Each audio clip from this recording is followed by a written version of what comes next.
O poder de criar mundos, controlar divindades e dragões e liderar nações inteiras está em suas mãos.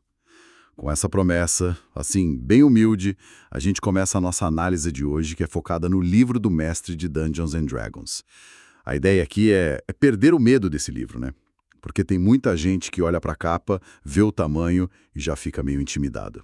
Totalmente. E essa intimidação é o primeiro mito que a gente tem que quebrar, sabe? Nós estamos aqui com o livro do mestre, o livro do jogador, outros materiais, e a nossa missão é exatamente essa, mostrar que não precisa ler ele de capa a capa. O segredo é entender a filosofia dele. Pensa nele menos como um manual de instruções e mais como uma caixa de ferramentas, só que absurdamente completa. Uma caixa de ferramentas, gostei. Gostei da analogia. Ok, então vamos desvendar isso. Por onde a gente começa a organizar essa bagunça toda? Olha, eu acho que o melhor caminho é dividir em 3 partes. Primeiro, vamos entender o que o livro fala sobre o papel do mestre. Quem é essa figura?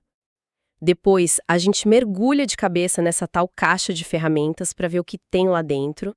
E por fim, que talvez seja o mais importante, a gente discute a arte, sabe? A filosofia de como usar essas ferramentas para criar uma experiência memorável. Perfeito. Então, vamos lá. O que, ou melhor, quem é o mestre segundo o próprio livro? Porque ele parece acumular muitas funções, né? E acumula mesmo. O livro descreve o mestre como uma figura, assim, multifacetada. Ele é o escritor, o diretor de cena, o ator que interpreta todos os personagens, menos os dos jogadores, claro, e, óbvio, o árbitro que aplica as regras. O livro chega a dizer que o mestre é o centro do jogo, o que é uma faca de 2 gumes. Assim, se o jogo é bom, o mérito é dele, se é ruim, é a história. Isso sempre me pareceu uma barreira enorme. Muita gente acha que precisa ser um Tolkien para criar um mundo do zero. Essa é uma preocupação super comum, e o livro aborda isso logo de cara, lá no capítulo 3. Ele apresenta uma escolha fundamental. Você pode criar suas aventuras ou usar aventuras prontas, não tem certo ou errado. E qual a vantagem de cada uma? Então, criar do zero é muito recompensador, te dá uma liberdade total, mas, né, exige tempo. Já as aventuras prontas são uma mão na roda, elas te dão um esqueleto completo, mapas, personagens, trama. O livro até incentiva quem é iniciante a talvez começar com uma pronta, sabe? Pra pegar o jeito. E a dica é: comece pequeno. Uma vila, uma masmorra. Ninguém precisa criar a Terra-média antes da primeira sessão. Isso tira um peso das costas. E nesse papel todo tem a parte do árbitro, que me parece a mais complexa. O mestre é a lei, basicamente. Basicamente, sim. O livro estabelece que o mestre é a autoridade final sobre as regras. A palavra dele ou dela supera o que está escrito. Uau! Mas isso vem com um aviso gigante em letras piscantes. Use esse poder com sabedoria. E é aqui que a coisa fica realmente interessante.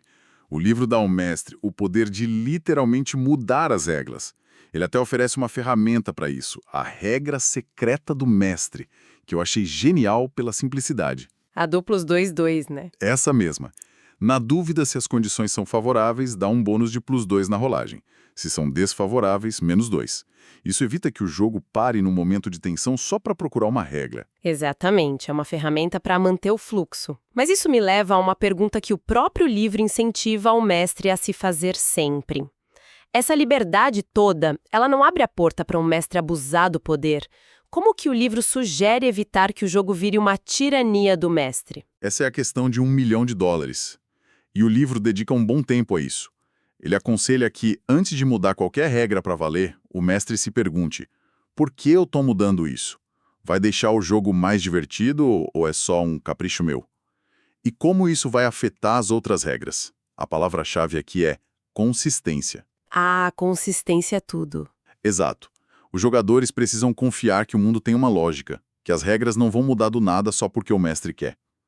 Se eles confiam no mestre, eles podem focar nos personagens, que é o que importa. A confiança é a base de tudo. Ok, então o mestre é esse arquiteto da diversão, o árbitro, o ator, mas todo arquiteto precisa de, sei lá, uma planta e material de construção. O que exatamente tem nessa caixa de ferramentas que o livro oferece? Ótima transição. E para a gente não se perder numa lista infinita de coisas, a gente pode organizar as ferramentas do livro em 3 grandes categorias, 3 gavetas nessa caixa. A primeira é a de ferramentas de arbitragem, a segunda de criação e a terceira de progressão. Faz sentido? Vamos pela primeira, então. Ferramentas de arbitragem. Imagino que seja tudo que ajuda o mestre a tomar decisões ali no calor do momento. Exato. São as ferramentas que te ajudam a ser um bom juiz. A regra do +2, que você falou é o exemplo perfeito. Mas vai além. O livro traz regras expandidas de movimento que não estão no livro do jogador. Tipo, regras detalhadas para voo, natação em correntezas, perseguições. São situações que com certeza vão aparecer e que o mestre precisa saber resolver rápido. Certo, faz todo sentido. E a segunda gaveta? Ferramentas de criação. Essas são talvez as mais divertidas. São os blocos de montar. Sabe quando os jogadores decidem ignorar completamente a sua aventura planejada e ir para a floresta sombria proibida que você só mencionou de passagem? Sei bem. É o momento do pânico silencioso do mestre. Exatamente. É aí que você abre a gaveta de criação. Lá dentro tem tabelas para gerar encontros aleatórios que te ajudam a povoar essa floresta na hora.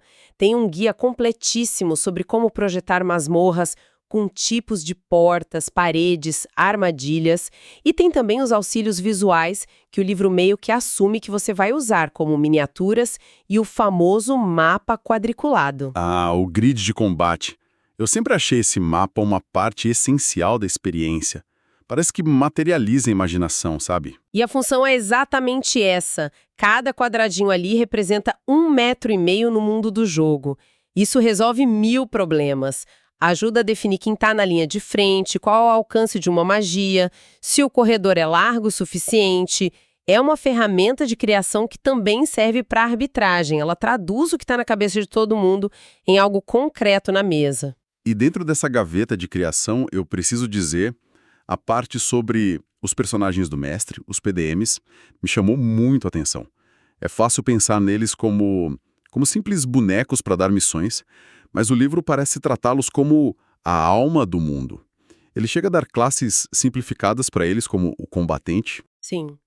O combatente é basicamente uma versão simplificada de um guerreiro.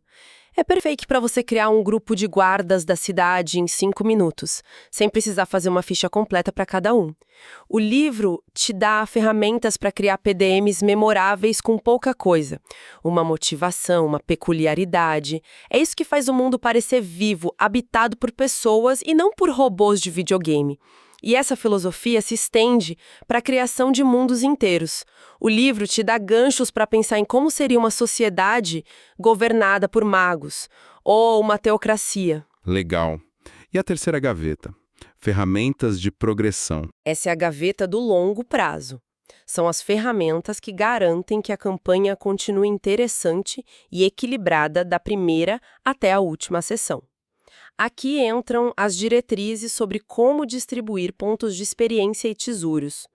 O livro te dá tabelas que sugerem, por exemplo, quantos itens mágicos um grupo de nível 5 deveria ter, para evitar que um jogador encontre uma espada matadora de deuses no segundo dia de aventura e quebre o jogo todo. E a variedade de itens mágicos desse livro é absurda, né? Vai de uma simples espada pelos até artefatos com consciência própria. Exatamente. Tem um capítulo gigantesco só para isso.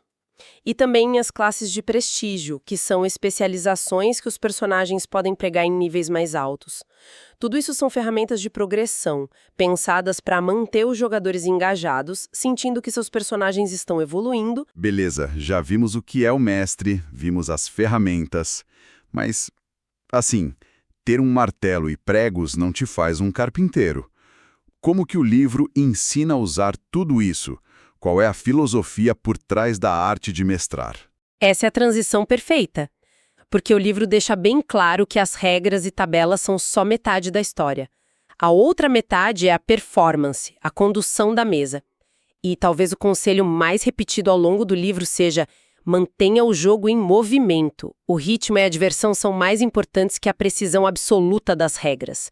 Se surge uma situação bizarra e você não sabe a regra, não pare a mesa por 10 minutos para procurar. Tome uma decisão justa e siga em frente. E isso se conecta com o estilo de jogo, né? O mestre é quem define o tom da campanha. O livro até dá aquele exemplo cômico. Se o rei da região é um cachorro falante chamado Zé, isso cria um clima bem diferente. Exato. Esse exemplo é ótimo porque ilustra o poder do mestre.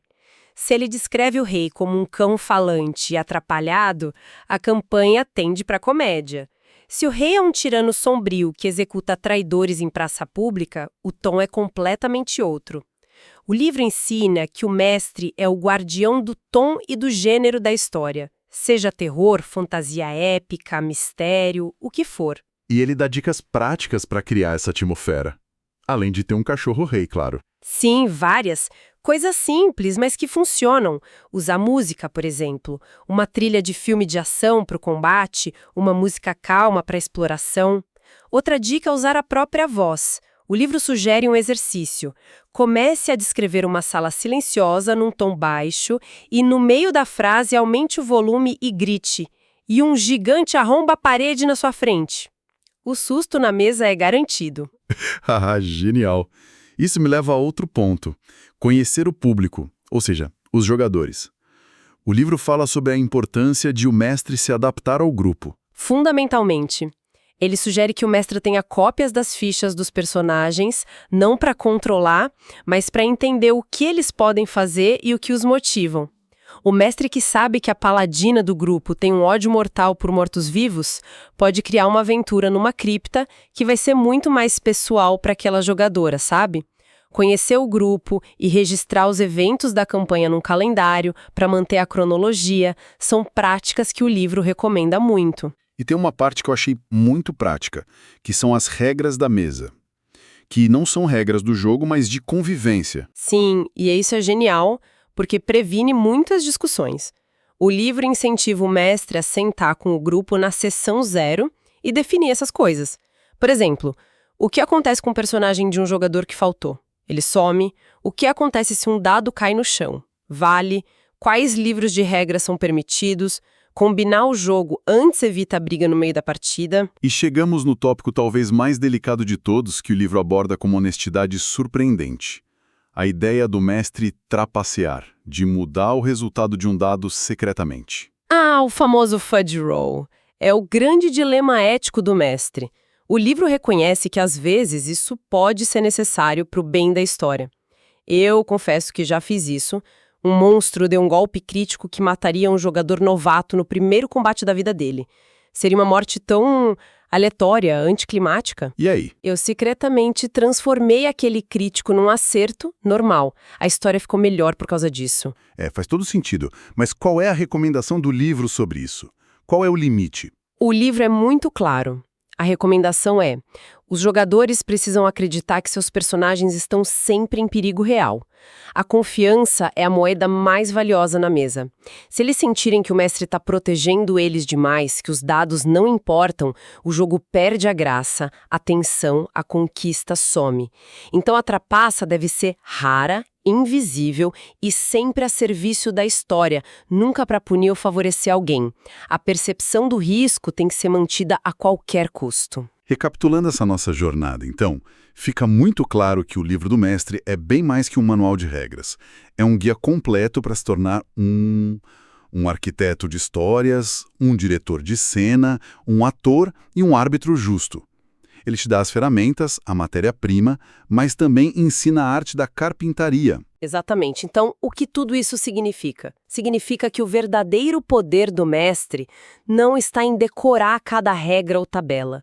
Está em saber que essa caixa de ferramentas existe, entender para que serve cada peça e usar esse arsenal para criar uma experiência compartilhada. Uma história única que não pertence só ao mestre, mas a todo o grupo sentado à mesa. É uma visão bem mais colaborativa e menos intimidadora do que a capa do livro sugere. Com certeza. E isso nos deixa com uma reflexão final. O livro dedica centenas de páginas a regras sobre como arbitrar conflitos, criar desafios, recompensar o sucesso. É um curso intensivo sobre a mecânica da fantasia.